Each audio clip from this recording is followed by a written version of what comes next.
এইভাবে সুজির বরফি বানালে একাই খেয়ে ফেলতে ইচ্ছে করবে। সামান্য সুজি দিয়ে এইভাবে একবার হলেও বরফি বানিয়ে দেখুন। বিশ্বাস করুন, এই সুজির বরফিটা খেতে এত ভালো লাগে, একটা খেলে আর একটা খেতে ইচ্ছে করবে। চলুন দেখে নিই। সব কিছু পরিমাণ মতো দিতে হবে। এখানে 3 চামচ মতো ঘি দিয়েছি, 1 বাটি সুজি দিয়ে দিলাম। ঘিয়ের সঙ্গে 2-3 মিনিট ভালোভাবে নেড়ে নিতে হবে। ভালোভাবে ঘিয়ের সঙ্গে মিশিয়ে নেওয়া হয়ে গেছে। যাতে পুড়ে না যায় সেদিকে লক্ষ্য রাখতে হবে। গ্যাসের আঁচ এই সময় একদম কম থাকবে।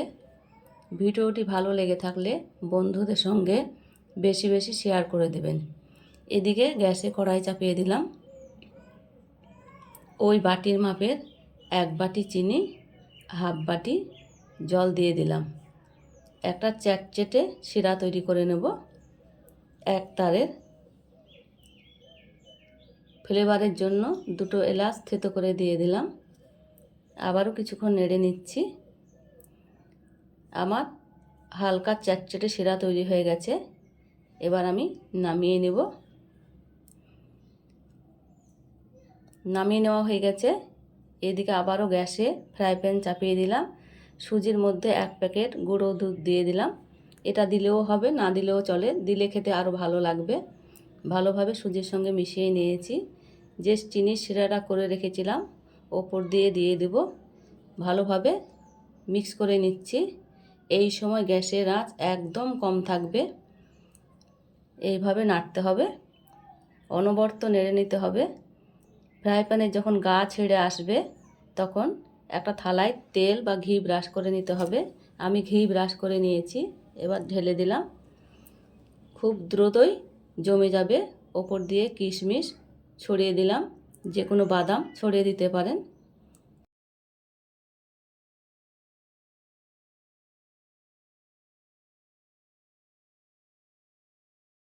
ওপর দিয়ে চাপ দিয়ে দিলাম। দেখুন অনেকটাই জমে এসেছে। গরম আছে, গরম অবস্থায় বরফিগুলো কেটে নিতে হবে। কিছুক্ষণ পর আর কাটা যাবে না। ভিডিওটি ভালো লেগে থাকলে লাইক, শেয়ার, কমেন্ট, সাবস্ক্রাইব করে পাশে থাকবেন। আবারও এই পাশ দিয়ে কেটে নিচ্ছি। ঘরে থাকা কিছু জিনিস দিয়ে ঝটপট 10 মিনিটে বরফি বানিয়ে নেওয়া যায়।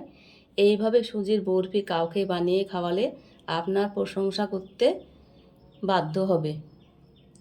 এবার আবারও কিছুক্ষণ পর তুলে নিচ্ছি। দেখুন অনেকটাই শক্ত হয়ে এসেছে। দেখুন এইভাবে করে রাখলে 1 মাস পর্যন্ত ভালো থাকবে। কৌটোয় ভরে রেখে দিতে পারেন।